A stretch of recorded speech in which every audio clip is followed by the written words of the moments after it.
Il n'y a pas dans ce film de vers de terre qui sortent des yeux des personnages. T'as pas le droit de faire ça dans les conventions de ce genre. En vrai, peut-être qu'ils vont sortir Godzilla -1, minus color, minus sound, j'en sais rien. Alors pour moi, c'est certainement pas le film qui aurait dû être récompensé par une Palme d'Or. Moi, je me suis dit, pendant le film, si le chat se noie, c'est pas un scandale. On a une forme de distance qui est installée par la mise en scène en permanence, par des cadrages, etc. C'est un bon épisode de Julie Lescaut, quoi. Mais Non, c'est incroyable. Mais où est-ce qu'il est ? Mais où est-ce qu'il est, ce con de Perchman ? La Perche est dans le cadre, c'est le podcast cinéma dans lequel on parle vite, mais on prend quand même le temps de débattre des films et séries qui font l'actualité. Devant le tribunal de la haute critique française et en présence d'un jury cinéphile compétent, je déclare l'audience ouverte. Le premier des 3 films à comparaître aujourd'hui, c'est Anora de l'américain Sean Baker, lauréat de la Palme 2024. Mais qui sait, peut-être casserons-nous le jugement rendu par le jury du Festival de Cannes. Sur Aflo, le chat qui n'avait plus peur de l'eau, cette fable en animation et sans dialogue fait le procès des humains en confrontant les animaux à la montée des eaux. Et enfin, juré numéro 2 de Clint Eastwood que nous appellerons à la barre pour notre focus du jour consacré à sa magistrale filmographie. Côté série, direction Disney+, avec Les Enfants sont rois, qui nous rappelle qu'en droit des mineurs, ce sont presque toujours les adultes qui sont coupables. Et dans nos rangs, c'est Alban qui clôturera les débats. Sa carte blanche rendra justice au paysage capturé par Michael Hirst, le cinéaste français auquel on doit Le Sentiment de l'été, Amanda ou plus récemment Les Passagers de la nuit. Silence, moteur, la perche est dans le cadre et on s'en fout, on fait de la radio. Action! Comme chaque semaine, on va commencer par dire un grand merci à l'entrepôt qui nous héberge et à vous, nos auditeurs. Autour de la table, mes jurés, les perchés, Laurent, notre avocat retraité. Bonsoir. Oui, toujours retraité. Alban, tu es docteur en histoire du cinéma. Docteur Alban. Docteur Alban, Bonsoir. bonsoir. Imen, tu es scénariste, réalisatrice. Bonsoir. Valentin, tu es journaliste indépendant. Tout à fait, bonsoir. Yuri, tu es, qu'est-ce que j'invente cette Oui, semaine ? Chef d'orchestre. Allez, Pas du très tout. bien. Tu es scénariste, metteur en scène de comédie musicale et compositeur de musique de film. Et Roman, à qui je dis coucou tout là-bas, tu es toi aussi scénariste et tu travailles dans la production en tant que chargé de développement. Ce soir, évidemment, on va parler cinéma, mais on va d'abord parler chiffres. C'est l'heure du box-office de la semaine. Bon, là, c'est le calme plat, mais est-ce que ça peut pas quand même péter un de ces 4 quoi. Yuri, alors, c'est quoi les chiffres du jour ? Est-ce que c'est des bonnes nouvelles ? Eh bien, ce sont plutôt des bonnes nouvelles puisque les gens sont beaucoup allés au cinéma. C'est les vacances, donc finalement, les gens ont le temps. En première position, L'Amour ouf, alors qui non seulement fait mieux que sa première semaine, ce qui est assez Encore exceptionnel, encore plus ouf, et du coup porte son score à plus de 2 millions d'entrées en 15 jours. C'est assez incroyable. Je ne vais pas refaire la même vanne que la semaine dernière. Monsieur Aznavour, loin derrière, en première semaine, qui fait 600 000 entrées, ce qui est quand même honorable pour un biopic patrimonial comme on les aime. En troisième position, Le Robot Sauvage qui fait sa remontada au gré des vacances scolaires et des sorties en famille, puisqu'il fait plus 32% par rapport à sa semaine précédente, et qui fait donc 476 000 entrées pour sa troisième semaine d'exploitation. Il est suivi de très près par un newcomer dans ce top 5, à savoir Croquette, le chat merveilleux. On parle d'un autre chat aujourd'hui, on parle de Flo. C'est un autre chat merveilleux dont on parle aujourd'hui, mais ce n'est pas Croquette. Mais en tout cas, voilà, bonjour et bravo à Croquette d'être le 4e contender de ce top 5. J'adore féliciter Croquette, ce sympathique chat. Suivi ensuite par Smile 2, une autre ambiance quand même. Oui. Enfin, peut-être que c'est un connard en fait, Croquette. T'as pas vu le Écoute, film, non, le titre dit que c'est un chat merveilleux et j'aimerais y croire et j'aimerais avoir un peu de féerie en ce jour d'Halloween. Voilà. Et ensuite, la dernière Antonienterie qui fait donc seulement 203 000 entrées. C'est pas une super année pour les comédies françaises beauf. Peut-être devrait-on s'en réjouir. Je ne sais pas. Je laisse chacun juge de cette problématique. Et je dirais quand même qu'on a parlé donc de L'Amour ouf et du Robot Sauvage il y a 2 semaines et qu'on a consacré notre focus au biopic musical la semaine dernière avec effectivement comme porte d'entrée ce film sur Aznavour. Et toujours, donc je rappelle, l'histoire de Suleiman qui continue à faire des magnifiques chiffres puisqu'il ne perd que 6% de fréquentation en une semaine et il atteint maintenant les 330 000 entrées et donc ça veut dire que le bouche à oreille fonctionne encore. Ça me fait plaisir de le rappeler chaque semaine. Oui, on est content d'en avoir dit beaucoup de bien à ces micros aussi. Yuri, il y a un film dont on a un peu envie de parler, c'est Godzilla -1 minus color. On avait vu à la sortie il y a quelques mois déjà, je dirais au mois de mai, ce Godzilla -1, un film japonais autour de Godzilla, et sort en salle Godzilla -1 Minus Color, qui est probablement le titre le plus japonais de l'année, et qui est donc le même film mais en noir et blanc. Oui, parce que Minus Color, pourquoi ? Parce que moins les couleurs. Bah oui. Attention. Donc voilà, on voulait un peu en profiter pour reparler de Godzilla -1, qui est un petit, on va dire, phénomène, puisque c'est un film qui a un peu pété beaucoup de records, fait pour un très faible budget. Il a été exporté hors du marché japonais, ce qui arrive assez rarement pour ce genre de blockbuster. Et donc ça raconte l'histoire de Godzilla au lendemain de la Seconde Guerre mondiale. C'est un film d'action tout à fait honorable, généreux, sympathique, un peu bizarre idéologiquement, mais rappelons-nous qu'il fait Est-ce quand que même... tu dis ça parce qu'on a cru pendant tout le film que c'était un film qui encourageait à devenir kamikaze ? Absolument, et moi je ne l'ai pas cru, je l'ai vu quand même dans le film. Néanmoins, Non, Malheureusement pas assez. pas assez, oui, voilà. Il y a un petit Malheureusement, twist j'en quand sais même. rien, mais en tout cas. donc voilà, le film ressort en noir et blanc pour des séances événementielles. C'est pour ça que le film n'est pas au programme, mais en tout cas, vous pouvez voir le film original en VOD, peut-être même en SVOD, mais en VOD c'est sûr, ainsi qu'en format physique. Là, la version qui ressort en salle et qui est déjà sortie, donc on peut déjà en voir des extraits, voir illégalement sur internet le film en entier.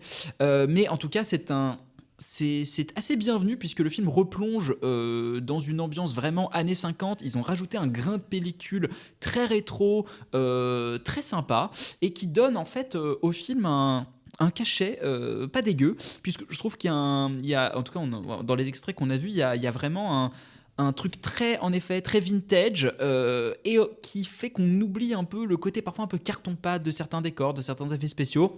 Ça rend le truc vraiment, voilà, qui lui donne Ça lui donne une du autre cachet, patine, quoi, une autre finalement. patine. Et moi, j'ai trouvé ça pas mal. En fait, le film a eu quand même l'Oscar des effets spéciaux. C'est pas pour rien. C'est un film qui a coûté assez peu d'argent par rapport à ce qu'il est capable de faire visuellement. Et il y a d'ailleurs un petit court-métrage, enfin en tout cas un petit making-of sur les effets spéciaux qui est disponible sur Internet pour expliquer comment et pourquoi ils ont réussi à faire d'aussi beaux effets spéciaux avec si peu de budget. C'est assez intéressant, je vous invite à le regarder. En fait, le film est habitué en fait aux sorties spéciales parce qu'à Paris, en France déjà, il est sorti début décembre 2023 sur 2 salles, je crois, puis il est ressorti en janvier 2024. Donc peut-être que celui-là va reconnaître une nouvelle sortie après la série spéciale, même si c'est déjà quand même une espèce de remaster en noir et blanc du précédent, qui était, comme on l'a dit, plutôt un bon film, en tout cas qui avait des choses intéressantes à défendre. Le côté noir et blanc est assez bien réussi parce que finalement, tu disais carton-pâte, je dis pas que j'irai pas jusque-là parce que je trouve que le film a quand même des effets spéciaux très réussis, mais ça rend en fait presque un côté presque plus réaliste, et ça donne quelque chose en fait, d'assez... on se pose pas la question des textures du numérique qui peuvent être un peu compliquées parfois. En fait, on voit le faux. Tout à fait. Et en fait, le noir et blanc enlève enlève ça. Et donc notamment la première scène, on voit Godzilla détruire la moitié de Tokyo. C'est quand même très impressionnant. C'est super.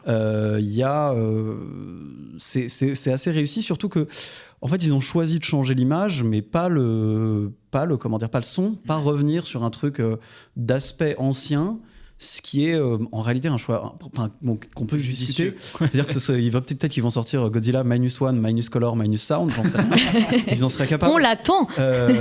Déjà stéréo. Déjà, c'est Godzilla -1 parce qu'ils ont fait Godzilla 0 qui était réalisé par Hideaki Anno il y a quelques années. Oui, le papa d'Evangélion. Le papa d'Evangélion, et que c'est presque une espèce de préquel de ça. Enfin, tout ça est quand même très bizarre et très japonais et pas très compréhensible. Mais ça reste un bon film. Mais ça reste plutôt un bon film. Je pense que si vous l'avez déjà vu, de là à le voir en salle, sauf si vous avez vraiment adoré, pour le voir en noir et blanc, je sais pas si ça vaut vraiment le coup. Mais si vous connaissez pas, que vous avez envie de voir ce film-là en salle, c'est vraiment le bon moment parce que je pense que ça va être une version qui va être peut-être pas supérieure à l'original, mais en tout cas vraiment sympa. Et alors ce soir dans le courrier des lecteurs, alors on remercie, on nous a conseillé suite à la carte blanche de Félix sur l'analogue Horror de découvrir Ek du même réalisateur que Skinamarine. Donc nous le découvrirons, merci de la reco. On vous a entendu sur le fait qu'il y a parfois un peu trop de musique dans nos reels, c'est que du coup vous n'entendez pas suffisamment les choses passionnantes qu'on raconte. Et on remercie le compte Marie en vrac qui non seulement nous recommande, mais aussi, et personnellement ça me fait vraiment extrêmement plaisir, salue la construction de cette émission, en disant que son cerveau de Virgo, de Vierge, est absolument ravi de ça. Donc merci à toi. Le premier film dont on parle cette semaine, c'est Anora, la Palme d'Or. On écoute la bande-annonce. Yo, did you pick up milk? Do you see milk in the fridge? No. Then I didn't pick up the fucking milk. Wonderful, thank you. Anora, c'est le prénom d'une jeune stripteaseuse de Brooklyn qui se transforme en Cendrillon des temps modernes lorsqu'elle rencontre le fils d'un oligarque russe qui jette son dévolu sur elle, Imen. Complètement. Donc, c'est le nouveau film de Sean Baker qui a eu la Palme d'Or sous le jury de Greta Gerwig en 2024. C'est tout à fait cette histoire. En fait, elle s'appelle Annie dans le film, c'est son prénom choisi.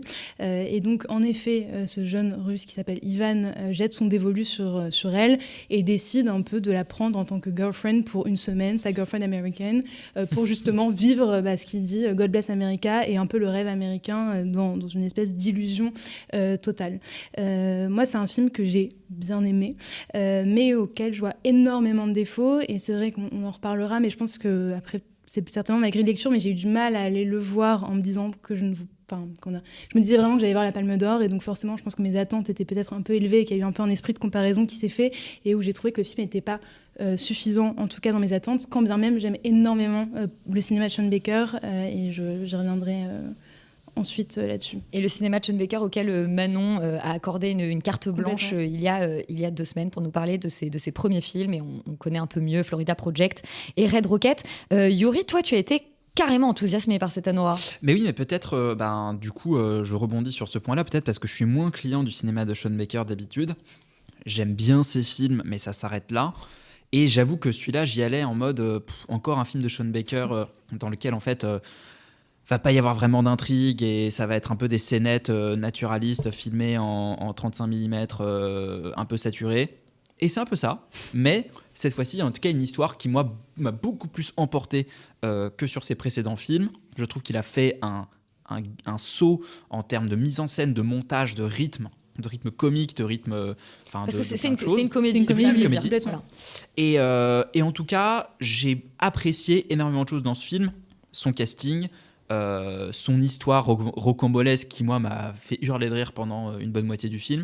Et le fait qu'il investisse un paysage urbain, je pense que c'est ça qui me manquait un peu dans ses précédents films, même par rapport à Prince of Broadway, qui est le seul de sa période, on va dire, pré-Florida Project que j'ai vu.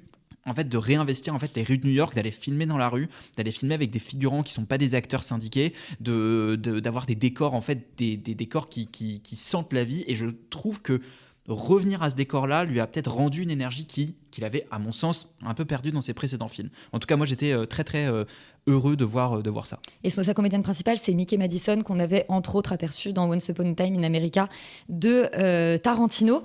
Alban, est-ce qu'on est content de voir une comédie récompensée au Festival de Cannes ? C'est assez rare. Complètement. Après, c'est quand même le genre de comédie qui peut être récompensée au Festival de Cannes. Oui, non, mais bien sûr. Mais c'est pas les ch'tis. Artus sort de ce corps. Moi, je suis complètement d'accord avec Yuri. Je pense qu'il y a aussi beaucoup de défauts, mais c'est aussi ce qui m'a fait apprécier le film, dans le sens où je m'attendais pas du tout à voir un film comme ça, avec énormément de péripéties, de rebondissements. Ça mélange aussi les genres. Effectivement, il y a toute une partie du film qui est humoristique. Enfin, il y a effectivement du montage, c'est très rythmé. Il y a des blagues, ça fuse, même des blagues qu'on n'entend pas forcément tout de suite, qui sont en second plan, etc. Et j'ai aussi beaucoup aimé ce que porte le film, en fait, notamment à travers l'actrice et à la fois le Ivan et à la fois aussi les autres acteurs du film, dont les relations, je pense, sont beaucoup plus intéressantes finalement que la relation qui la lie et qui est écrite sur le synopsis avec le fils de cet oligarque russe. Donc moi, ça a été quand même une belle découverte, ce film, d'autant plus que je connais très peu le cinéma de Sean Baker. J'ai vu que Red Rocket, qui était son précédent film, qui a été sélectionné aussi à Cannes, pour lequel j'avais été mitigé, et là je suis beaucoup plus emporté. Ça fait que j'en sors, donc c'est quand même très très très très frais, mais c'est vrai que le film m'a laissé quand même commence déjà à me laisser une trace, donc j'imagine que c'est bon signe. Donc visiblement, c'est un film qui parle plus aux non-fans de Sean Baker qu'à ses adeptes. Et d'ailleurs, ça se confirme avec Manon, qui n'est pas là ce soir puisqu'elle est à Tokyo. On lui fait un petit coucou à distance, et qui n'a pas non plus franchement apprécié le film, alors que peut-être encore même moins que toi. Elle trouve que c'est son moins abouti, Imen. Est-ce que tu dirais ça, ou en tout cas que c'est pas le film qui aurait dû être récompensé par une Palme d'Or dans sa filmographie ? Alors pour moi, c'est certainement pas le film qui aurait dû être récompensé par une Palme d'Or. En fait, je pense que après, je suis pas du tout tout adepte de tout son cinéma, je le connais assez mal, mais pour moi, The Florida Project et aussi Tangerine, qu'en fait j'ai rattrapé récemment, je trouve que sa série au rang vraiment de chef-d'œuvre parce qu'il y a aussi un concept qui est on filme à l'iPhone dans un pâté de maison à Los Angeles et on visibilise aussi la communauté transgenre de travailleuses du sexe à LA et que je trouve hyper pertinent. Et là, en fait, j'ai eu l'impression qu'il y a une espèce de semi-immersion aussi dans le monde du striptease, parce qu'en fait, toute la première partie du film est vraiment axée quand même là-dessus, mais que j'ai pas trouvé abouti. Et en fait, le gros problème moi, que j'ai ressenti face à ce film, c'est que le film s'appelle Anora, que le personnage principal donc, est Anora Annie, et qu'en fait, moi, je n'ai pas compris qui elle était, je n'ai pas compris du tout ses décisions. Et en fait, on nous montre à des moments qu'elle est un peu grande gueule, qu'elle se laisse pas trop faire, mais mine de rien, en fait, en sortant et en me refaisant un peu un inventaire de tout ce qui s'était passé, j'ai quand même vu une fille qui était déplacée d'action en action complètement et qui subissait en fait la situation et qui avait pas vraiment de libre arbitre en fait d'une certaine manière et avec des actions que moi je n'ai pas comprises et qui du coup marchaient très bien et en fait fonctionnaient dans ce côté juste comique et démentiel que j'ai apprécié, mais qui m'ont quand même questionné sur le fait que c'était le personnage principal. Alors moi, je sais pas comment expliquer ça, mais je suis d'accord avec ton analyse sur le fait qu'on connaît pas vraiment cette personne, Annie, Anora, et que effectivement, on a l'impression que c'est elle qui va mener tout ce petit groupe d'hommes par la baguette. Au final, on se rend compte que pas du tout, et c'est ce que j'ai aimé aussi, c'est parce que, en fait, c'est ambivalent dans le sens où c'est ça ce qui fait la force dramatique du film finalement, c'est que on a beau rigoler pendant 2h19, on va dire 2 heures de rigolade et 20-30 minutes de pas rigolade du tout, mais en fait c'est ça que je trouve fort dans ce geste-là de Sean Baker, c'est de à la fois nous montrer un personnage très fort, très sûr d'elle-même, très revancharde aussi, très qui veut prendre sa revanche et puis qui assume tout ce qu'elle est en fait. Il y a un côté où elle ne s'excuse jamais d'être qui elle est, elle ne s'excuse jamais du travail qu'elle fait. D'ailleurs, c'est un gag qui revient souvent quand on l'insulte ou qu'on machin. Et en fait, elle répond toujours. Et c'est d'ailleurs assez jouissif aussi de voir ça dans le film. Ouais, complètement. Et en même temps, pour revenir sur ce que je disais tout à l'heure, c'est tout ce qui va se passer est beaucoup plus fort qu'elle en fait. Elle va rentrer dans une sorte de mécanisme et de rouage, même si, et c'est ça aussi qui est ambivalent, c'est-à-dire que les gens avec qui elle traite pour ce sorte de deal, pour ce mariage, c'est pas forcément des mafieux, on sait pas trop qui sont, qui et sont eux ces subissent gens. aussi complètement la situation. En fait, moi, c'est eux qui m'ont aussi énormément intéressé. En fait, tout le monde subit la force et le pouvoir de personnes qu'on ne voit presque jamais à l'écran et qui participent à une sorte de soumission de facto, enfin par principe de ces gens-là, et c'est vraiment ce que j'ai trouvé passionnant dans le film.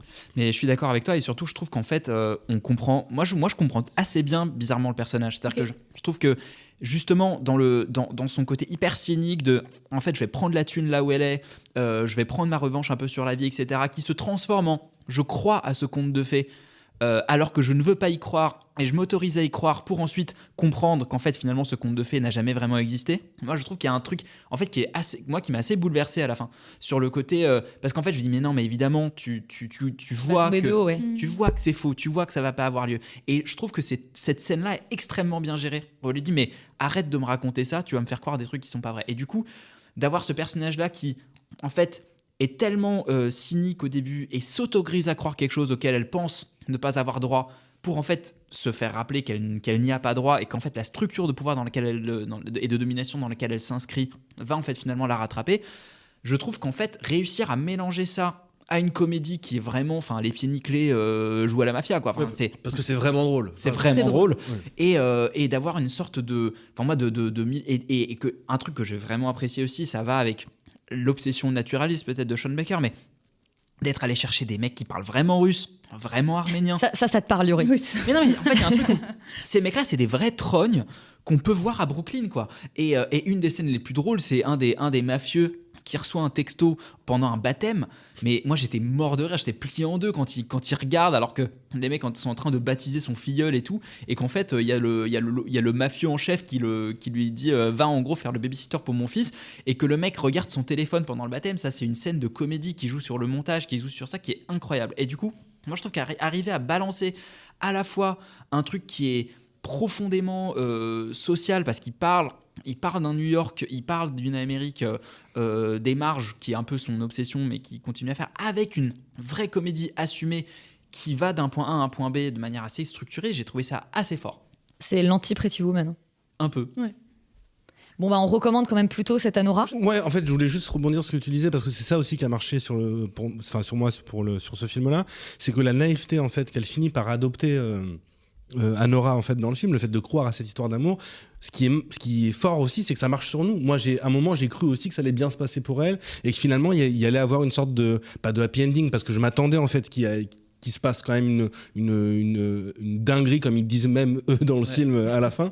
Mais et c'est ça en fait qui est fort, c'est que Sean Baker arrive quand même à nous mener à la baguette tout au long du film et on sait jamais vraiment sur quel pied danser. À chaque fois, ça part dans d'autres directions et c'est ça que je trouve passionnant en fait dans ce film. On s'ennuie jamais.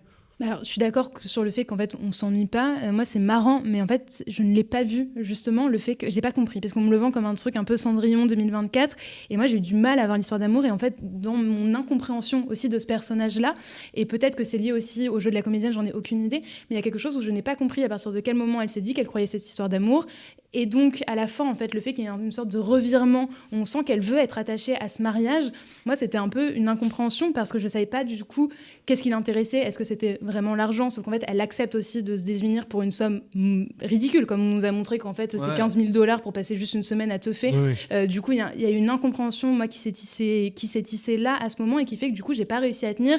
Et je trouve que ce qui a été un peu symptomatique, c'est cette séquence finale que je n'ai pas forcément dévoilée, mais où enfin, en fait, on a accès à une sorte de faille qui, moi, m'a manqué tout du long, en fait, du film des 2 heures et qui apparaît, genre, juste dernier instant, hop, c'est fini, pour justement rentrer en empathie avec elle et vraiment rentrer dans le film. Après, tout le côté comique, énergie, il sait faire, en fait. Il y a un truc de la choralité des personnages qui est absolument jouissif à voir. Moi, c'est vraiment juste le côté conte moderne et l'histoire en fait entre eux deux à laquelle j'ai pas du tout adhéré et que j'ai trouvé même cliché par moments, notamment dans la première partie sur la construction de la relation, sur le fait que c'est énormément de sexe et on s'embrasse, on rigole, on court partout, et c'est dans un montage hyper cut avec genre du R&B à fond, où ça j'ai moins cru. Il y a vraiment eu 45 minutes pour moi où j'étais je sais pas trop où on va pour arriver justement à cette comédie qui marche, mais où du coup il y a une entité globale à laquelle moi j'ai pas complètement adhéré. 2h20, c'est long pour une comédie aussi. C'est long, ouais.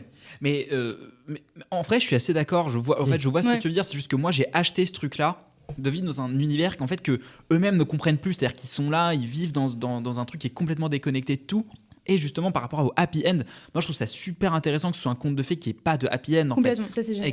Et qu'en fait, voilà, qu'on te dit que non, dans un film, il y aurait eu un happy end. Et en fait, le truc qu'on attend, qu'a dit aux oligarques, aux mecs qui ont de l'argent, à eux faire foutre, l'argent on s'en fout. Et en fait non, l'argent on s'en fout pas. En fait l'argent c'est le blé qui gère toutes les structures, dans le monde réel, tous les rapports de pouvoir et de hiérarchie entre tous les personnages. Et du coup ce côté-là qu'on attendrait en fait qui serait dans n'importe quel scénario dans n'importe quel scénario hyper classique où elle aurait ce truc de mais en fait finalement elle a overcome les obstacles et elle s'est émancipée. C'est pas du tout un récit d'émancipation et en ce sens-là je trouve le film beaucoup plus puissant politiquement. Je vois Laurent qui sourit parce que l'argent gouverne le monde. Ça me fait rire en tout cas. C'est-à-dire qu'en fait, je vais vous le dire, j'ai pensé à la bande-annonce du dernier Lelouch que j'ai vu tout à l'heure au cinéma. Catastrophique. Où il y a justement tout un passage où il chante, où il y a Cadmerade qui chante que justement, finalement, l'argent c'était pas très important. Et je me suis dit, Claude Lelouch, c'est vraiment pas Sean Baker, quoi. Et je suis pas sûre que Cadmerade, sache que ça fait de vivre sans argent. Tu voulais ajouter le mot de la fin, peut-être, Alban? Le mot de la fin. Allez voir Alors oui, effectivement. Après, il n'y a pas de happy ending, mais c'est pas non plus une fin. Je veux dire, c'est une fin qui nous remet aussi dans le réel, en fait, dans le film. Qui questionne ton rapport à ce que tu viens de voir. Et il y a un moment où elle dit you had fun, que je trouve moi génial dans le truc de tu t'es bien amusé en fait, toi. Pour moi, spectateur. c'était ma vie. Oui, mais c'est cruel, ce film. C'est pour ça que c'est cruel et c'est pour ça que le film est intéressant et c'est pas forcément. On s'attend pas à ça quand on regarde la bande-annonce, sachant que la bande-annonce, en fait, il y a à peu près les 20 premières minutes du film et ensuite on part complètement ailleurs. Et donc je pense que c'est vraiment. Je sais pas si c'est mérité qu'il ait sa palme d'or ou pas. Je vais pas rentrer dans ces débats-là, mais c'est vraiment un film à voir en tout cas. Complètement. Et courez au cinéma voir Anora, le 8e film de Sean Baker. Un autre film qu'on a beaucoup apprécié, qu'on recommande, c'est Flo, le chat qui n'avait plus peur de l'eau. Un film d'animation sans dialogue. On écoute la bande-annonce.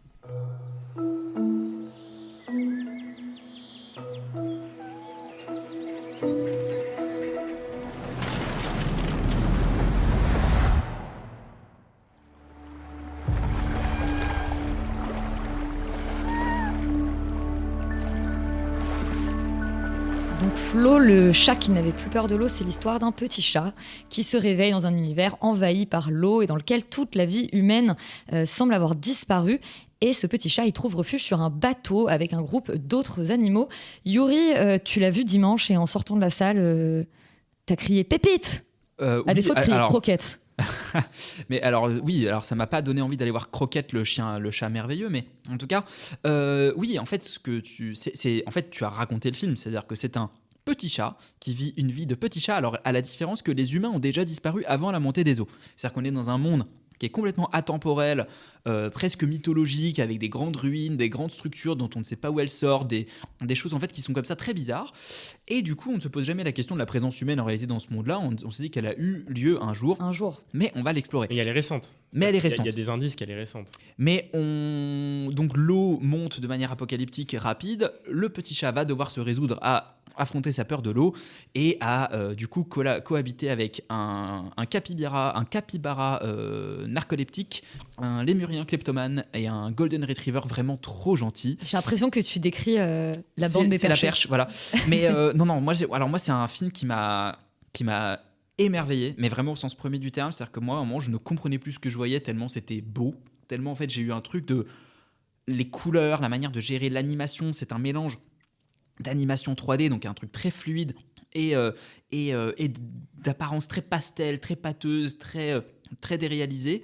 Et en même temps, avec les mouvements d'animaux qui sont recréés, mais à la perfection, c'est-à-dire qu'à aucun moment on se dit mais ce ne sont pas des vrais animaux.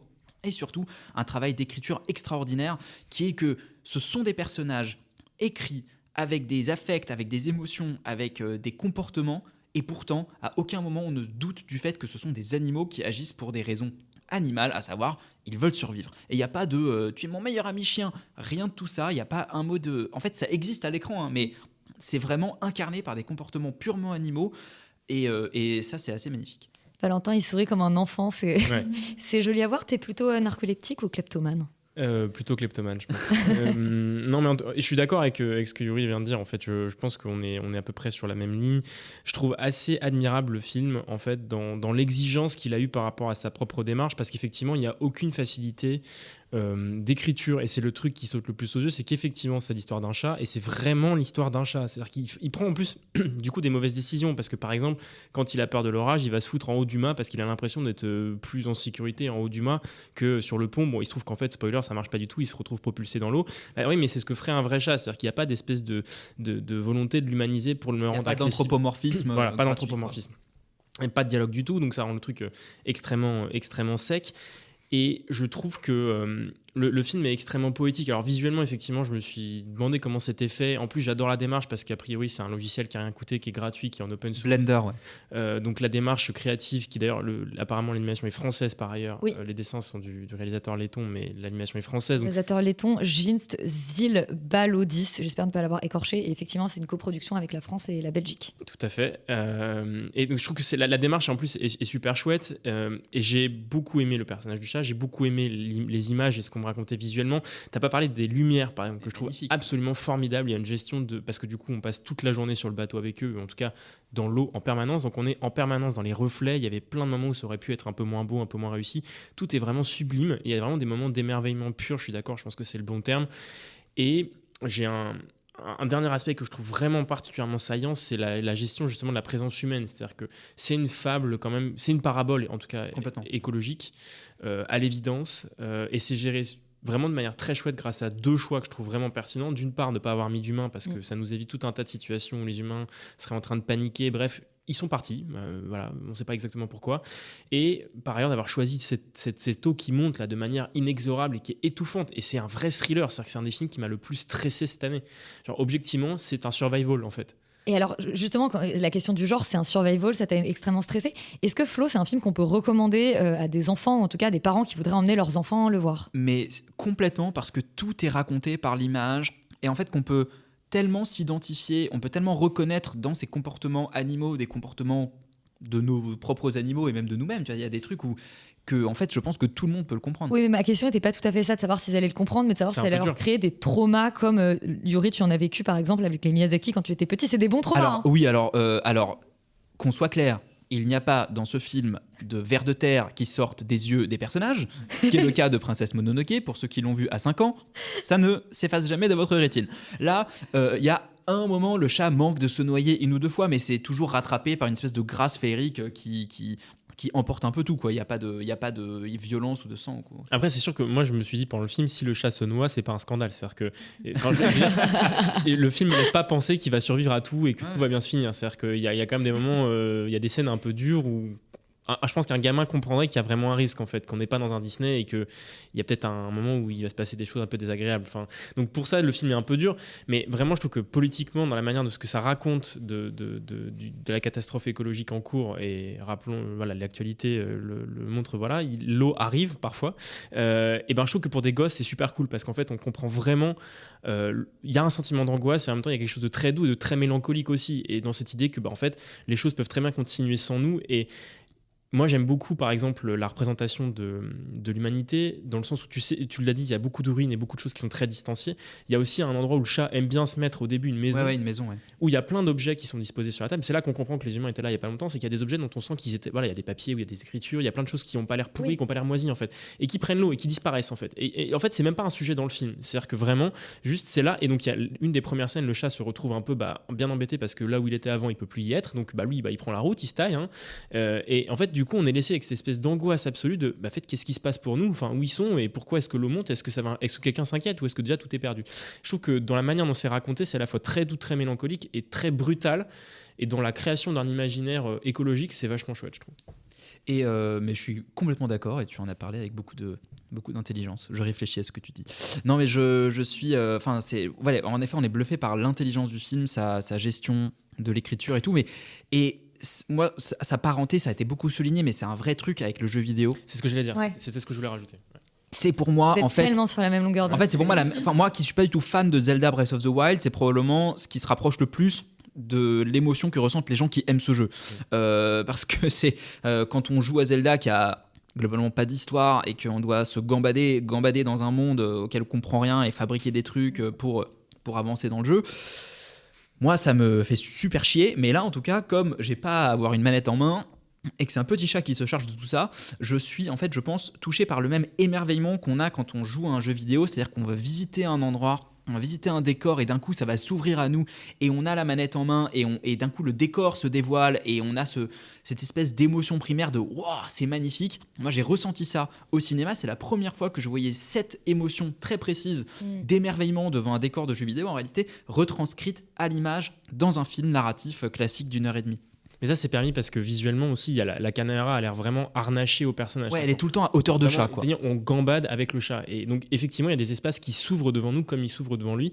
Et donc, je trouve qu'en termes de mise en scène, même de mise en image, c'est vraiment un choix qui est un peu culotté parce qu'il n'y a pas de contemplation. On est vraiment avec lui et on le suit. Et c'est du coup hyper dynamique parce qu'il y a aussi ce truc, tu parlais de l'emmener des gamins, un film d'1h30 où il n'y a pas de. Voilà, sans parole et tout, ça peut vite être un peu dur.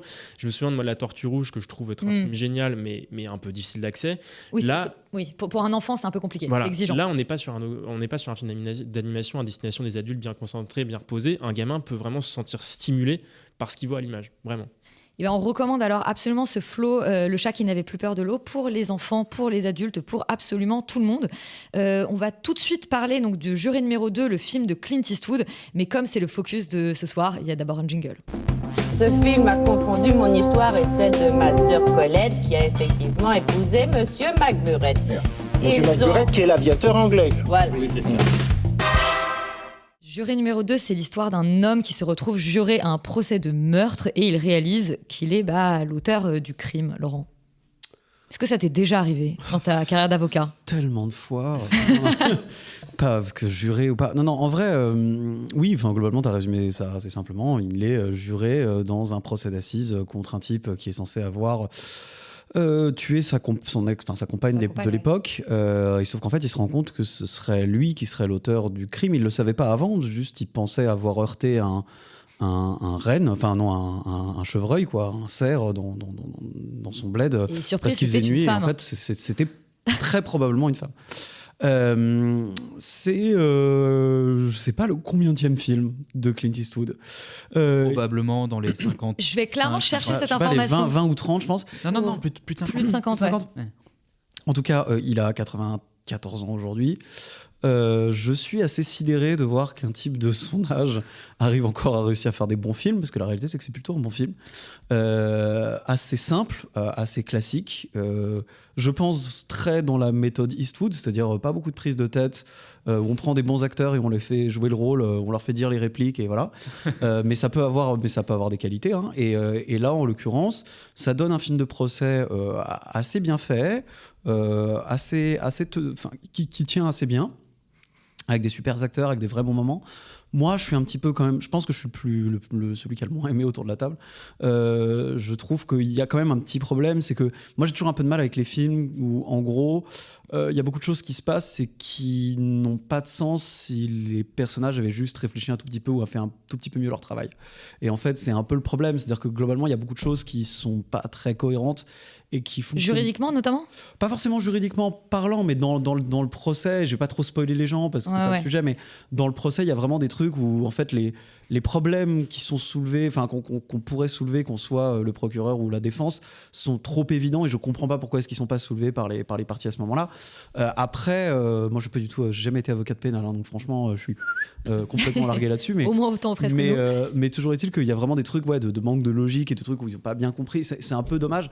Maintenant en fait ça fait partie aussi du discours du film qui essaye de montrer à quel point il y a des problèmes dans le système juridique américain et c'est très clair. Parce que c'est papy boomer, non, il n'est même pas boomer, lui il est plus ancien, trouve que c'était mieux avant globalement, mais dans l'ensemble je trouve le film plutôt bien fait et assez solide pour un type qui est antédiluvien, quoi. Donc, et là, je vois, je sais pas de quand ça date, peut-être qu'il y a des films qui sont ajoutés, mais je vois plus de 70 films en tant qu'acteur, 40 réalisations et une trentaine de productions. Ouais, c'est ça, quoi. Et que voilà, il est toujours pas fatigué, il est toujours capable. Et du coup, ça fait un film tout à fait classique, mais regardable. Plus que regardable pour toi, Yuri. Bah oui, moi j'admets que je pense qu'avec Valentin on va se rejoindre là-dessus aussi. J'adore les films de Clint Eastwood en tant que réalisateur en règle générale. Il a fait quelques chefs-d'œuvre. On va en parler ensuite parce qu'on va élargir à la filmographie. Et il a en fait général quelques trucs nuls. Mais... En fait, voilà, mais c'est-à-dire que c'est un de ces réalisateurs dont les sorties de route sont aussi passionnantes que les chefs-d'œuvre. Et il y a quand même des vraies grosses sorties de route. Et on en parlera tout à l'heure. Mais moi, au-delà de ce film en tant que tel, que je trouve en fait être réjouissant dans son classicisme, c'est-à-dire que je suis allé voir un film de procès avec un argument narratif un peu tiré par les cheveux, mais auquel on me demande de croire. J'y crois, c'est bien tenu, c'est bien écrit. À la fin, ça me fait un peu réfléchir sur la condition du système judiciaire américain. C'est pas hyper subtil non plus, quand même. Mais j'ai pas parlé de subtilité. Non. J'ai dit que, en fin de compte, tout ça était très tenu. Et en fait, j'aime bien ça. C'est-à-dire que j'aime bien le côté, c'est une boîte, elle est propre, elle est nickel.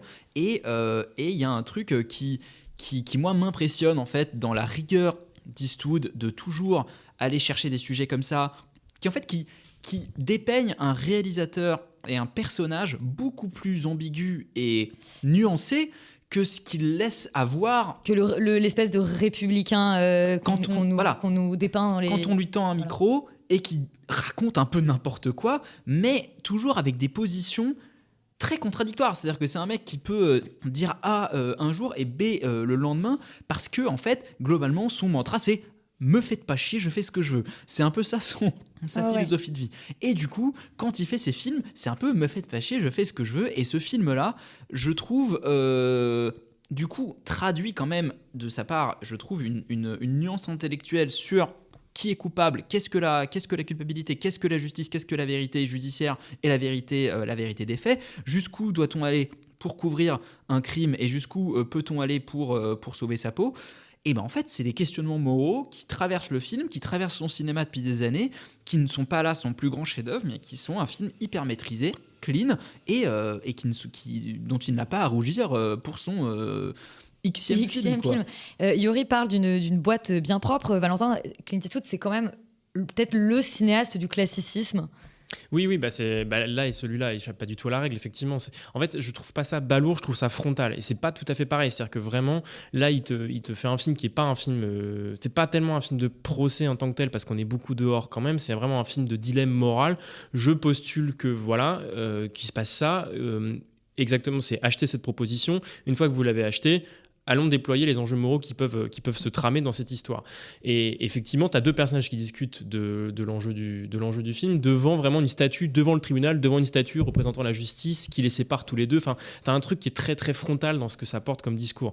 Après, tu le disais, et ça c'est fascinant, je trouve que Eastwood, c'est un personnage qui est un peu inclassable parce qu'il est fasciné autant par les héros que par leur part maudite, quoi, par vraiment la part un peu potentiellement noire de leur caractère. Et donc là, c'est un peu moins que d'habitude parce qu'on a un semi-héros, mais tu as quand même une représentation... Interprété par Nicolas Hoult. Par Nicolas Hoult, qui est une espèce d'incarnation du citoyen modèle, ou en tout cas du repenti, parce qu'il est ancien. On apprend petit à petit, on développe la pelote petit à petit. Et c'est vraiment au départ le mec bien sous tout rapport, très clean.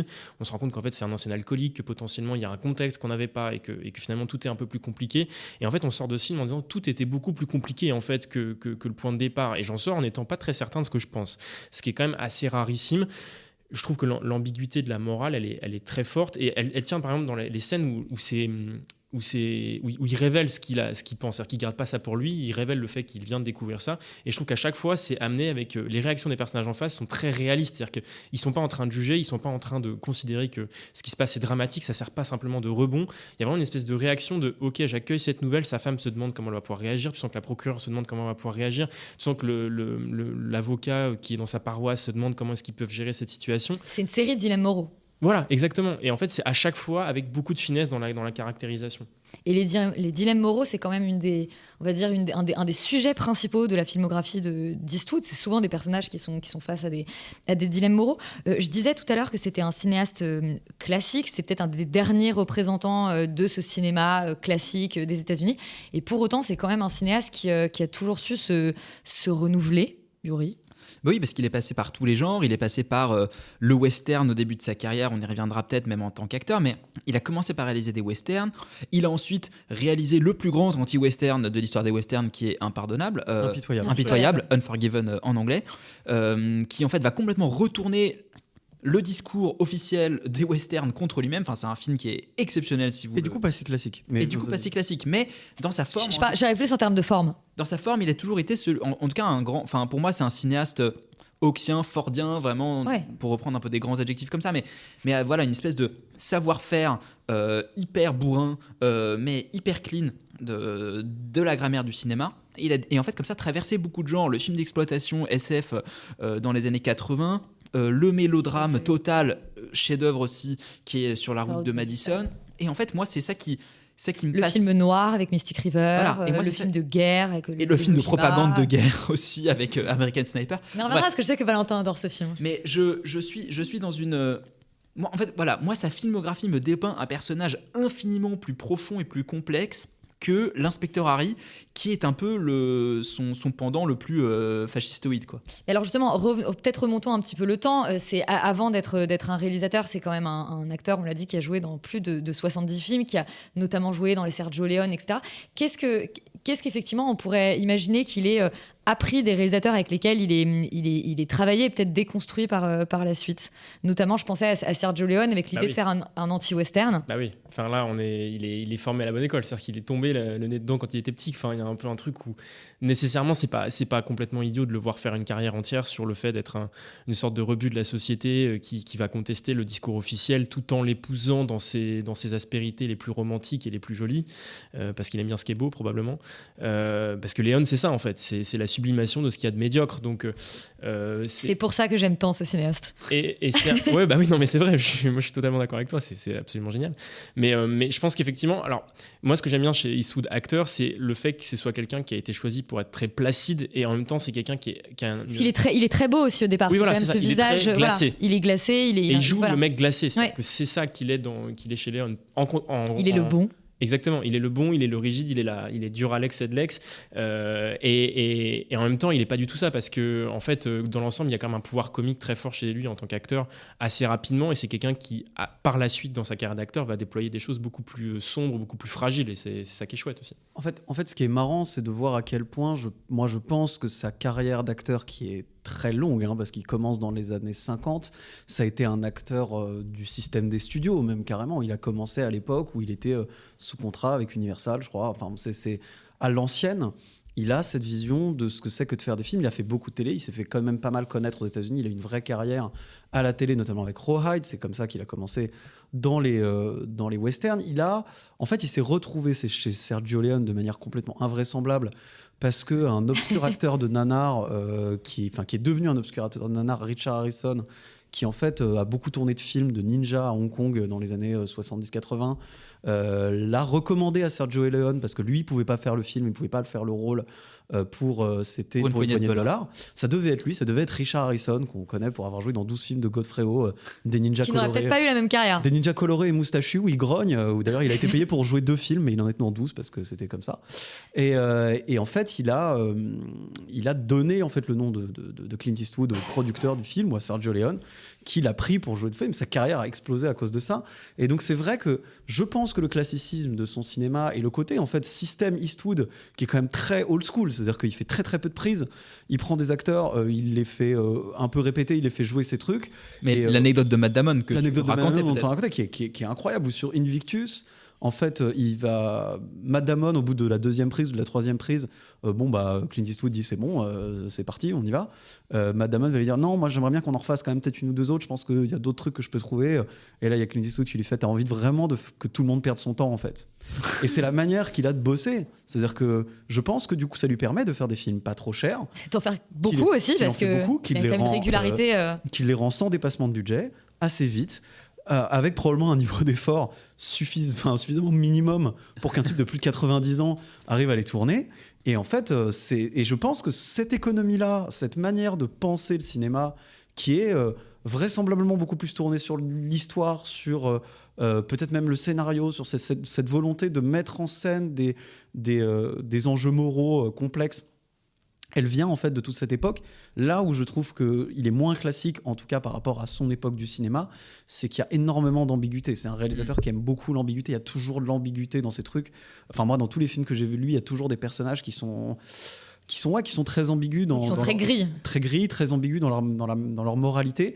Et à la fois, je pense que ça en fait un réalisateur qui était assez moderne à l'époque, et maintenant, paradoxalement, peut-être un réalisateur un peu à l'ancienne. C'est-à-dire que je trouve que c'est un truc qu'on voit pas forcément autant aujourd'hui. Lui, en fait, se permet d'entrer sur des terrains qui seraient un peu border et que je pense d'autres réals... Et qui prêtent parfois à des malentendus. Typiquement American Sniper. American Sniper, moi j'ai trouvé ça très mauvais, mais bon, c'est clairement pas un de ses bons films. En fait, tu trouveras personne dans la rue qui te dira j'ai trouvé ça moyen, et ça qui est formidable. C'est-à-dire que lui, il dit que c'est un film antifasciste et que c'est absolument débile de penser qu'une seconde qu'il a défendu la guerre en Irak. Et comme tu me disais tout à l'heure, il y a des gens qui sont sortis de la salle en pleurant parce que ça exaltait un patriotisme, rampant. Donc je pense que quelqu'un qui est capable de faire. Et moi, je pense que j'ai vu 2 fois le film et j'ai pas pensé la même chose les 2 fois. Mais oui, mais c'est ça. Je pense que le film, il est réversible. Une ligne de crête à ce niveau-là. Ouais. Il est réversible et je trouve ça formidable. Je pense que c'est rarissime. C'est pour ça que moi, c'est pas mon Eastwood préféré parce que je pense que c'est pas celui que j'ai trouvé le plus agréable à regarder parce qu'une fois, effectivement, je l'ai détesté au moins. Mais je trouve qu'il est incroyable ce film parce qu'il y a encore une fois une ambiguïté, un truc. Je pense que tu parlais de Ford et c'est un peu ça la clé. J'ai lu une comparaison avec le Ford de L'homme qui tua Liberty Valance, par exemple, qui est un chef-d'œuvre et qui est un des premiers westerns fin des années 50, je crois que c'est 57, qui vient un peu en fait prendre l'histoire du western par le biais en disant regardez quand même parfois cette espèce de mélancolie des gens qui sont dans les westerns eux-mêmes, qui sont pas des grands héros, qui sont un peu encore une fois des médiocres, qui vont vivre les mauvais aspects des choses, qui vont se rendre compte que la grande histoire elle s'écrit sans eux, elle s'écrit parfois sans aucune cohérence. Et je pense que Eastwood est fasciné par ça et je trouve que c'est du coup quelque chose de très beau.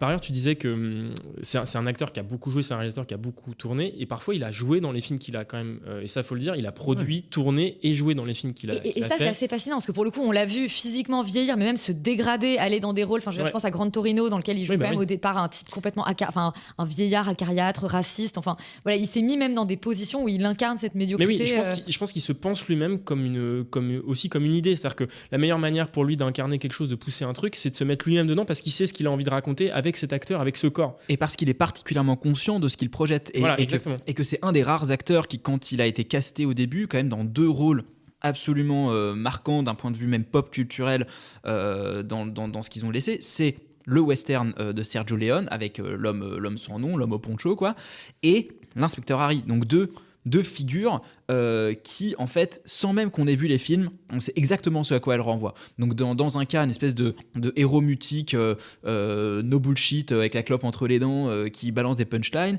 Dans l'autre cas, l'espèce d'exaltation de la revanche, de la revanche et de la justice faite soi-même. Pour citer Pauline Kael, la critique de cinéma des années 70, que alors je ne sais pas si c'est totalement ça, si c'est Tarantino qui la cite ou si c'est elle, bref, on s'en fout. En tout cas, Pauline Kael et Tarantino combinés dans cette citation, que L'inspecteur Harry est un film fasciste, mais probablement un des meilleurs films fascistes jamais réalisés. Oui, mais je pense que c'est pour ça que quand on va perdre Eastwood, et ça va arriver assez vite, je pense, malheureusement, on va perdre. Franchement, il nous enterrera tous. Ouais, l'enterre pas. On perdra. Et là, il a quand même l'air vraiment plus mort que vivant. Il est fatigué. Mais il y a, par exemple, je crois que c'est Manuel de Oliveira qui a réalisé son dernier film à 104 ans, donc il peut encore. 106, mais 106, il a encore plus de 10 ans devant lui. Oui, voilà, 106 pour Eastwood, c'est dans une petite décennie, donc bon. Mais ça lui laisse le temps de faire 5 Moi, je commence à me préparer, ok. Non, mais je pense que quand on va le perdre, ce sera vraiment une tragédie parce que c'est quelqu'un qui porte une histoire des États-Unis et du cinéma, je pense, ne serait-ce que parce qu'il a été là longtemps maintenant, mais aussi parce qu'il en a une idée très personnelle, une idée très à la fois un peu maverick, un peu très indépendante en fait, voilà, très libertarienne dans sa manière de faire. C'est-à-dire qu'il a vraiment une vision très personnelle des choses. C'est pas juste un acteur de l'industrie qui a été important. C'est quelqu'un qui avait un regard et une vision très singulière, je pense, assez immanente. C'est pas un théoricien non plus. C'est quelqu'un qui avait juste envie de faire des trucs et qui a fait des choses dans son coin et qui construit au fur et à mesure toute une histoire des États-Unis. Pour ça, c'est assez impressionnant. Qui a d'ailleurs essayé d'être capté plus ou moins par la politique, en tout cas qui s'y est un peu lancé. Il a été maire de Carmel by the Sea en Californie, qui est un petit bled un peu de carte postale pour Américains riches quand même globalement. Mais tu oublies sa carrière de mercenaire au Laos quand il a dû libérer des prisonniers. Oui, attends, parce que c'est vrai qu'il a fait des trucs comme ça. Oui, non, mais en vrai, mais en fait, et Rita, pour citer la source, nous avait envoyé qu'il avait 6 enfants reconnus. Ah non, oui, alors c'est moi qui ai envoyé cette source, mais c'est pas grave, effectivement. Il a 8 enfants reconnus. Il a 8 enfants reconnus, voilà, de 6 femmes. C'est-à-dire que c'est ce type. Et on t'embrasse, et en même temps, il a longtemps milité au Parti républicain. C'était un pote de Ronald Reagan, donc il l'a vachement poussé avec ce que ça implique quand même politiquement.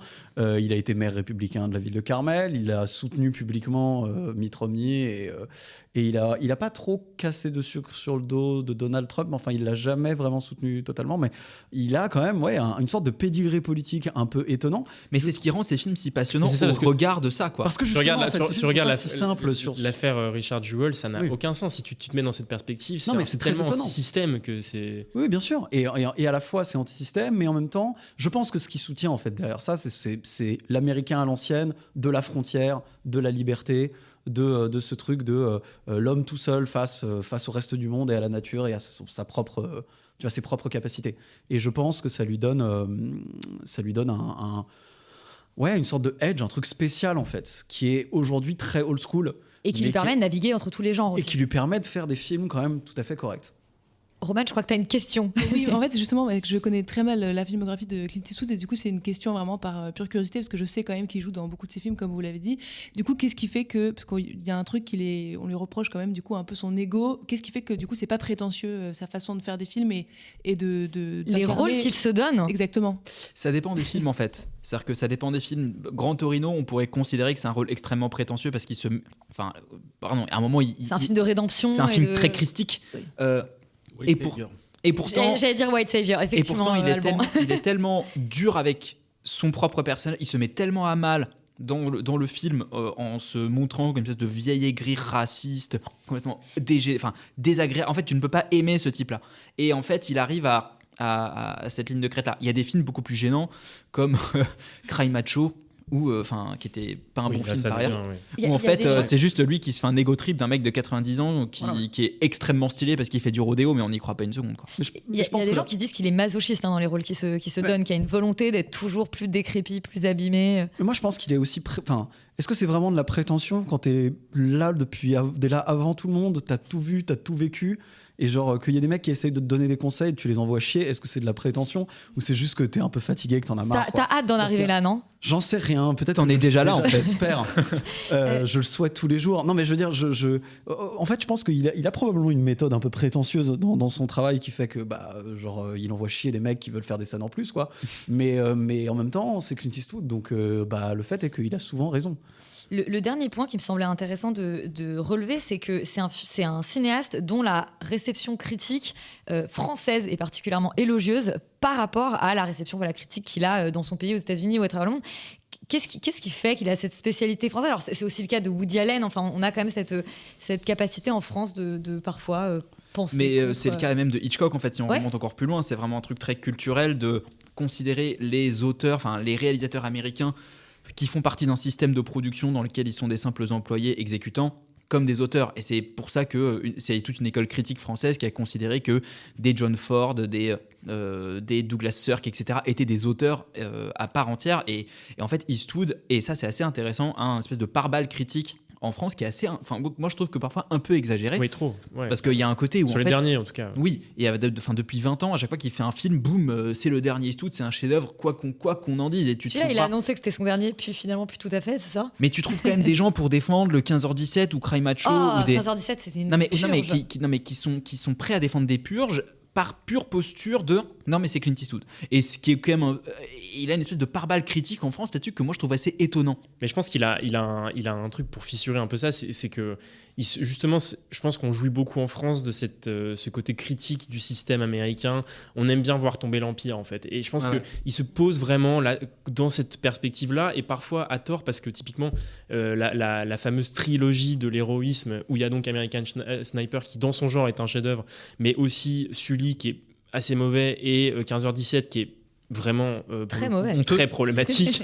On nous préfère oublier d'ailleurs. Bon, bah là il y a eu quasiment la même réception critique pour les 3 films, alors qu'ils ont à peu près rien à voir les uns avec les autres. Donc tu as un peu une invention critique qui n'a pas tout à fait de sens. Je pense que ça dit beaucoup du rapport des Français au cinéma américain, effectivement. Oui, puis en vrai, je pense que c'est assez difficile de comparer la distribution américaine avec la distribution française aux États-Unis. Je suis sûr qu'il y a de ces films qui sont projetés nulle part ou presque. Mais en France, il y a en fait son nom est un argument marketing, ce qui n'est pas le cas dans son propre pays. Une véritable marque en France, c'est pas forcément tant que ça. D'ailleurs, vous verrez sur les affiches, si vous regardez les affiches de tous ces films, il y a écrit un film de Clint Eastwood globalement en gros dessus, parce que c'est ça qui fait venir les gens. Nicolas Hoult, on s'en tamponne. Enfin, Après, c'est peut-être aussi né, là j'y pense à bout le programme, mais c'est peut-être aussi né dès Léon en fait. C'est-à-dire que l'impact culturel de Léon est beaucoup plus fort. Mais sur La Route de Madison, un des films qui a le plus marqué les années 90. Voilà, et ça c'est la deuxième étape. Tu me fais une transition parfaite. Pour clôturer ce débat, j'aimerais bien savoir s'il y avait un film de Clint Eastwood que vous recommanderiez à nos auditeurs, ce serait lequel ? Tu viens de dire Sur la route de Madison ? Sur la route de Madison, mais personnellement, quand j'avais 12-13 ans et que j'ai découvert Gran Torino, je me suis pris quand même une énorme baigne dans la tronche, quoi. Valentin ?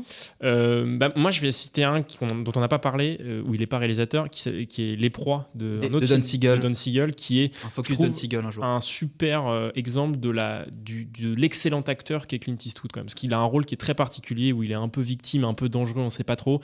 C'est 10 fois mieux que le remake de Sofia Coppola, malheureusement, qui a été fait il y a quelques années. Oh là là, oui. Voilà, donc Les Proies, c'est un chef-d'œuvre absolu. Laurent ? Moi je crois que ça reste impitoyable. Parce que le côté, moi j'aime bien les westerns. Il y a le côté genre, il y a le côté violent et assez désabusé, assez rude, que je trouve assez intéressant. Il est un peu au sommet, pour moi, en termes que ce soit d'acteur et de réalisation.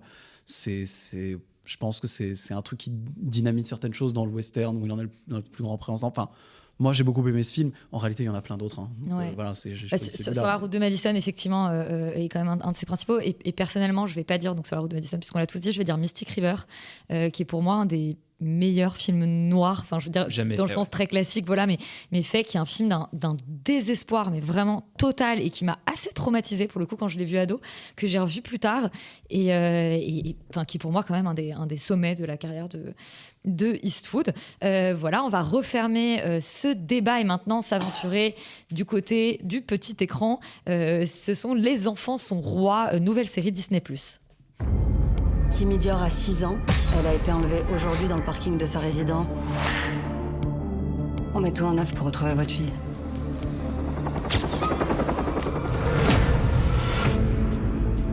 Vous faites quoi ici ? Vous savez pas qui on est ? Les Enfants sont rois, c'est l'histoire de Kimi, ou plutôt de sa mère, Mélanie, qui met en scène sa petite fille Kimi sur les réseaux sociaux. Et un jour, Kimi disparaît. Et à partir de là, une équipe de police s'empare du cas et trouve cette mère quand même très ambiguë, Roman. Oui, bonjour. Je me suis transformée en Valentin. Oui, exactement. Bah, tu as très bien résumé l'affaire. C'est du coup vraiment une espèce de mélange à la fois enquête policière et avec du coup des thématiques plutôt modernes sur les enfants influenceurs et tous les réseaux sociaux, la manipulation qu'il peut y avoir derrière. Donc des thématiques qui sont hyper intéressantes. Moi, en fait, la promesse du coup de ce mélange-là m'a vraiment plu et j'ai trouvé ça très alléchant. Malheureusement, sur le rendu de la série, je trouve que c'est une promesse qui n'est pas du tout tenue. Alors en fait, ça marche, c'est-à-dire qu'il reste à la fin quand même une série policière qui pour moi fonctionne. C'est très divertissant. On a envie de savoir effectivement qui a kidnappé la petite fille. On a envie de voir les dynamiques entre les différents membres de l'équipe de police. Et puis cette mère et la policière qui sont incarnées par donc Dora Tillier pour la mère et Géraldine Nakache pour la policière. Ouais. Oui, et d'ailleurs aussi une relation entre elles intéressante, etc. Mais c'est vrai qu'il reste du coup un truc assez classique en fait, c'est-à-dire une série policière qui est classique et du coup très bien, très intéressante, mais je trouve qu'il passe quand même à côté de toute la modernité de la série et le potentiel du coup de cette série, et ce qui m'avait moi en tout cas qui avait attisé ma curiosité au départ, qui est donc ces thématiques autour des réseaux sociaux et des enfants influenceurs, etc., qui ne sont pas du tout traités, en tout cas pas comme je l'aurais souhaité. Je trouve que tu sors de là, t'as pas de réflexion intéressante à ce sujet, quoi. Et on l'a pas précisé, c'est une adaptation du roman de Delphine de Vigan, roman qui est pas tout à fait construit pareil, puisque la première partie suit globalement l'enquête et ensuite on est dans le futur avec le frère de Kimi et Kimi qui attaquent leur mère en justice, cette partie-là, et vont voir un psy, etc. Cette partie-là est globalement occultée. Alban, Roman dit que c'est assez classique, effectivement. Est-ce que on peut se poser la question de savoir est-ce que c'est une série finalement polar assez classique, hertzienne, peut-être France Télé, mais dans laquelle on aurait mis un casting vraiment 4 étoiles. C'est clairement ça. Hein. C'est un bon épisode de Julie Lescaut, quoi. Mais non, c'est incroyable. Pourquoi on cite Julie Lescaut toutes les semaines autour de cette table? Déjà la semaine dernière avec une amie Une icône d'extrême droite maintenant, mais une icône. Bah faisons un focus Julie Lescaut la prochaine fois, alors. Il faudrait avoir déjà regardé des épisodes, ce qui ne m'est jamais arrivé. Ah, moi j'en ai vu. Mais avec moi mes aussi, du grands-parents coup, quand c'est pour ça que je dis que c'est bien. Mais non, c'est vraiment mieux que Julie Lescaut. Non, c'est mieux que Julie Lescaut. Mais ce que je veux dire, c'est qu'effectivement, comme disait Roman, on a envie de connaître le fin mot de l'histoire policière, c'est-à-dire qui l'a kidnappé, pour quelles raisons, etc. Ensuite, le reste, c'est pas qu'il passe à côté, c'est que c'est n'importe quoi. Il y a vraiment, c'est délirant. Mais rien que la scène finale, je vais pas la dévoiler, mais du regard de Doria Tillier, j'ai trouvé ça désolant. Vraiment, je me dis, ça fait 7 heures que je regarde cette série pour avoir un final comme ça, mais c'est pas possible, quoi. Heureusement qu'il y a des bons acteurs. J'aime beaucoup Oussama, comment s'appelle déjà Kedam. Oussama Kedam, voilà, moi j'aime beaucoup le voir dans ce genre de rôle un petit peu plus sérieux. Il joue le numéro 2 de l'équipe pilotée par Géraldine Nakache. Ouais, l'associé de Géraldine Nakache, on va dire, et son ami intime. On comprend en fait qu'ils ont une relation particulière, les deux. Quand je dis amis intimes, vraiment des amis proches. J'ai beaucoup aimé aussi cette sorte de petite histoire d'amour entre Panayotis Pasco et India Air. J'ai trouvé ça mignon, mais voilà, après c'est pas l'enfer absolu, mais c'est un peu cata quand même. Imen, est-ce que c'est une série, parce que Alban dit qu'il a été très déçu par la fin, qui globalement se binge assez facilement, mais à la fin ça fait un peu souffler ou éléphant, montagne qui accouche d'une souris, je crois que c'est ça l'expression. Alors je connaissais pas cette expression. Moi, pour être honnête, il me reste un épisode. Donc bon, mais du coup tu sais déjà qui a enlevé la petite fille, puisque c'est le cliffhanger de l'avant-dernier épisode. C'est ça. Et donc du coup là, moi je l'ai regardé d'une traite. Il y a eu un truc où j'ai trouvé ça très efficace, mais je pense, parce que je regarde assez peu de séries finalement, que ça fait très longtemps que j'ai pas regardé de séries policières et que ça fonctionne. Il y a quelque chose qui est complètement regardable, que l'histoire se tient, que en fait le fond en effet est pas tout à fait développé, mais je trouve pas ça inintéressant, que ça joue bien, et c'est quand même des acteurs qu'on a l'habitude de voir, mais qui là arrivent complètement aussi à s'emparer en fait de ce format-là.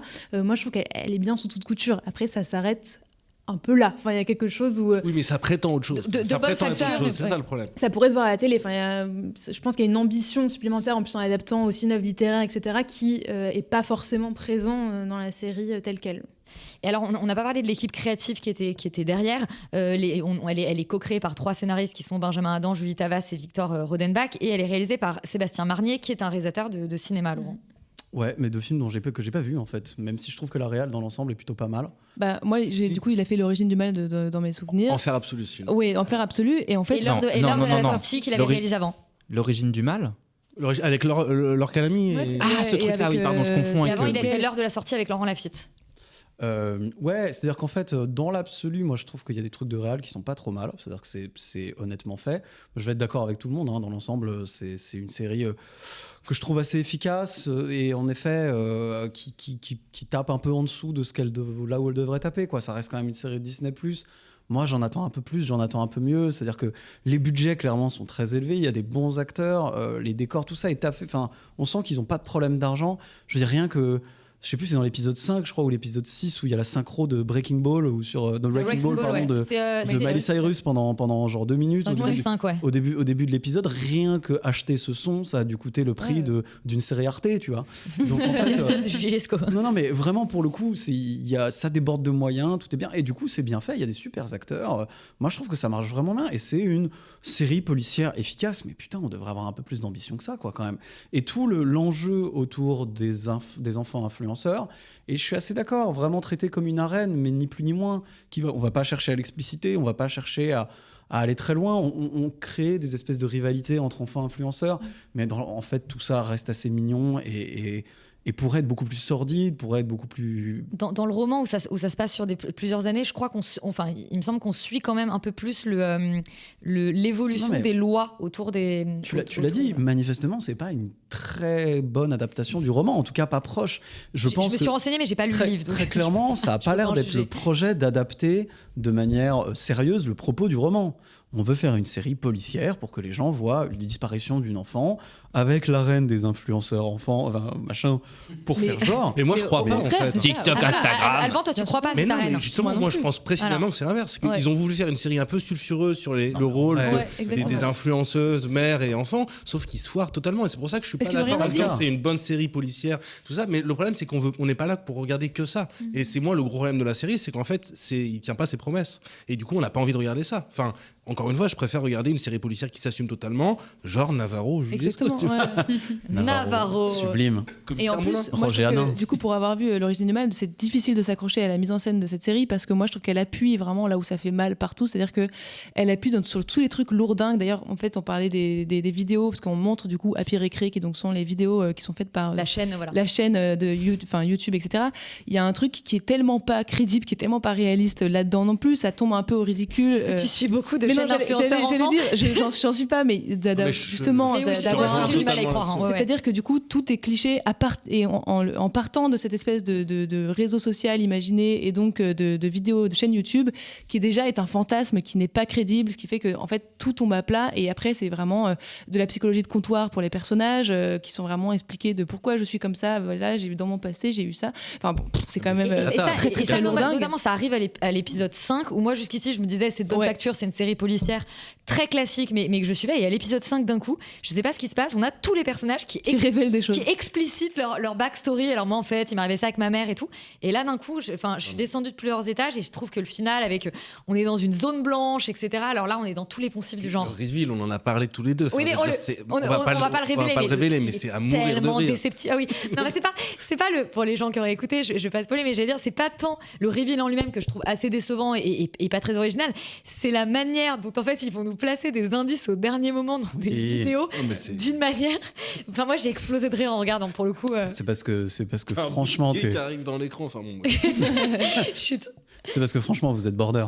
On est très border. Mais parce que tu m'as expliqué que ça t'a fait rire. Je sais toujours pas trop pourquoi et les raisons pour lesquelles ça t'a fait rire sont peut-être pas très avouables, Elisabeth. Non, ça n'a rien à voir avec ça. C'est juste t'as pas le droit de faire ça dans les conventions. En vrai, je suis genre. assez d'accord. C'est-à-dire que c'est léger, quoi. Et en fait, j'avais pas beaucoup plus d'ambition, moi, que ce truc.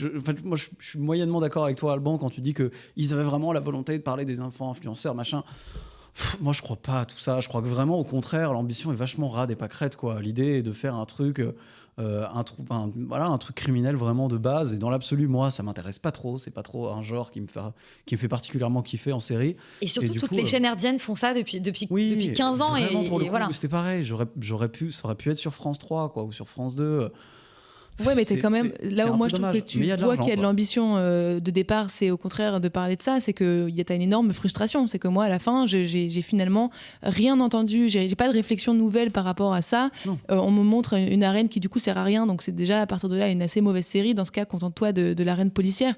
Qu'est-ce que tu viens me rajouter des enfants influenceurs qui du coup, tu racontes tellement rien de nouveau que moi je trouve que ça vient polluer en fait tout le reste de la série. Si tu m'avais montré une série policière et qui avait que ces ambitions-là, je pense que j'aurais vraiment adoré parce que du coup je la trouve très efficace. Là, ça fait que je suis frustrée et que je reste vraiment sur ma faim tout le long de la série, quoi. Imen ? Je suis d'accord. Pour moi, je l'ai vraiment vu aussi comme une ambition de parler de ce sujet extrêmement spécifique, en fait, parce que il y a des histoires qui sont glauquissimes, que ce soit en France ou aux États-Unis. Et c'est vrai que je trouve que je sais pas qui l'a dit, mais un truc où c'est quasi pas assez méchant et ça va quasi pas assez aussi dans la profondeur. Très très en dessous fait, des faits divers. Mais bien sûr, il y a des faits aujourd'hui divers, aux États-Unis. Voilà. Score et même en France. Le nombre là, je sais pas, Poupette Kenza, ils sont en prison. Enfin, les enfants, ils sont placés. Enfin, il y a un truc où ça prend en fait des dimensions qui sont extrêmement grandes dans le réel et qui sont accessibles et qui sont fascinantes en tant que fait de société. Et en effet, moi, c'est pour ça que j'ai regardé la série à la base. C'était justement de se dire, ok, il y a ce fait de société là. Comment est-ce qu'on s'en empare ? Mais pour moi, je suis d'accord aussi avec vous là-dessus.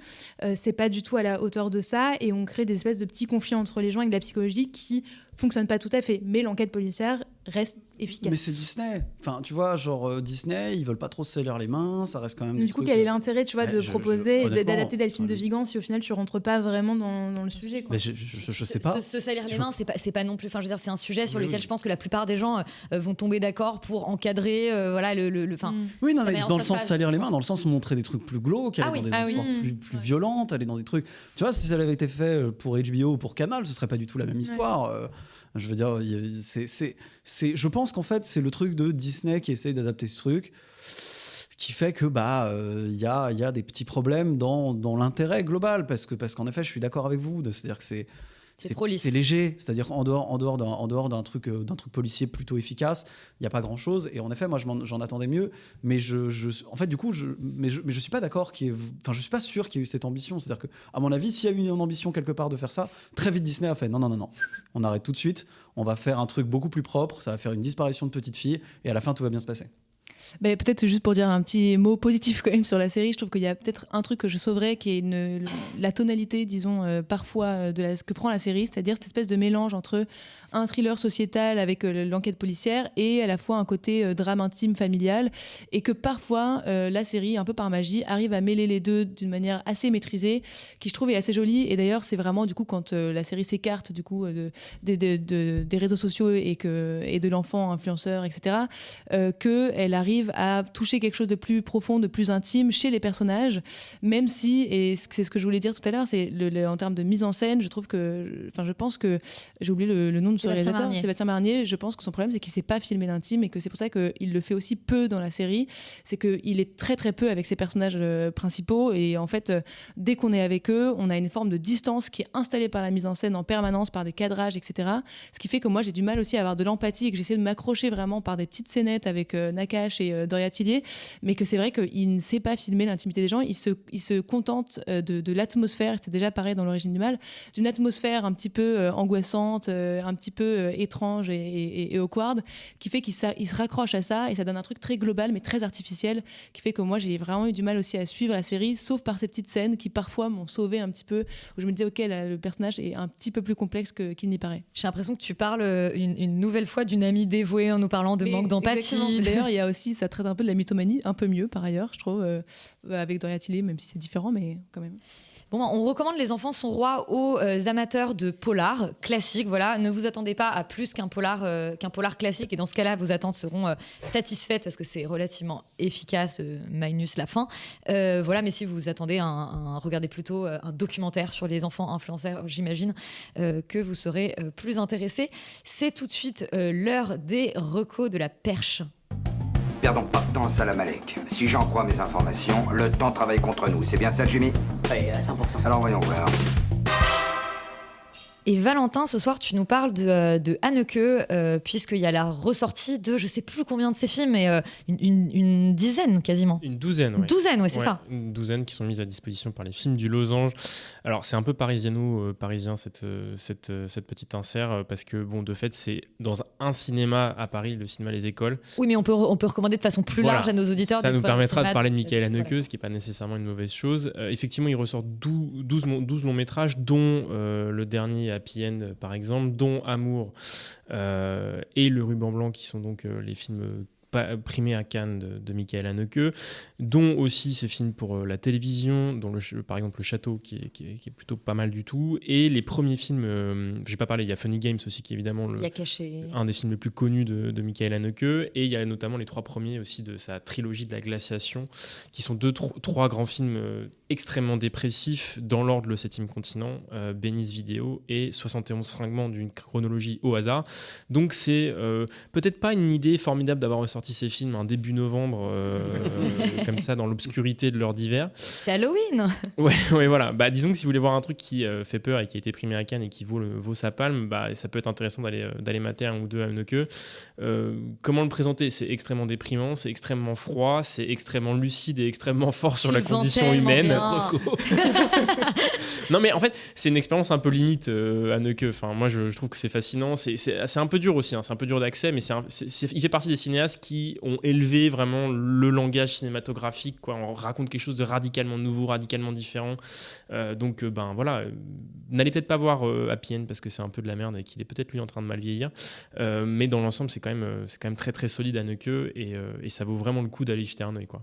Quasiment quel que soit le film, en fait. Il n'y a pas beaucoup de déchets. Hein. Et de découvrir sa filmographie au sens large pour des gens qui voudraient la rattraper plutôt sur des DVD ou j'imagine que ça doit être disponible sur certaines plateformes. Oui, alors le conseil quand même, c'est que ne matez pas ça en pleine journée, en plein soleil, avec votre téléphone dans la main, parce qu'il faut vraiment rentrer dedans. Et typiquement, moi, un de mes films préférés, par exemple, c'est Caché. Et Caché, ça joue vraiment en permanence sur l'attention de qu'est-ce qu'il y a dans le cadre, qu'est-ce qu'il n'y a pas dans le cadre. C'est vraiment, ça tient bien ses promesses par rapport au titre. C'est vraiment un cinéaste qui sait faire de l'image et qui sait réfléchir à ce qu'il y a dans l'image et ce qui n'y est pas. Donc, il faut se mettre dans de bonnes conditions. Ça ne se mate pas comme un divertissement. Et merci pour cette belle et joyeuse reco, Valentin. Toi, Laurent, c'est une contre-reco cette semaine. Tu nous parles de la série Dans l'ombre. Dans l'ombre, qui aurait peut-être mieux fait d'y rester. Je l'attendais, celle-là. Voilà, c'est un peu facile. Série de Pierre...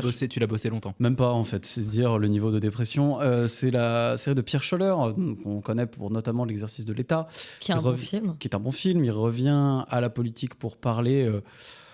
Pour faire une adaptation d'un livre d'Édouard Philippe et de Gilles Boyer, parce que Édouard Philippe, avant d'être notre Premier ministre, parfois il écrivait des bouquins, parce que manifestement... Non, même pendant, je crois. Même pendant, parce qu'il avait que ça à foutre. Surtout pendant la crise Covid, je pense. Mais moi, je trouve ça délirant qu'ils aient le temps d'écrire. Oui, non, mais bon, et Bruno Le Maire le fait aussi, et il parle même de sexe. C'est bien la preuve qu'il y en a quelques-uns qui travaillent pas vraiment. Mais du coup...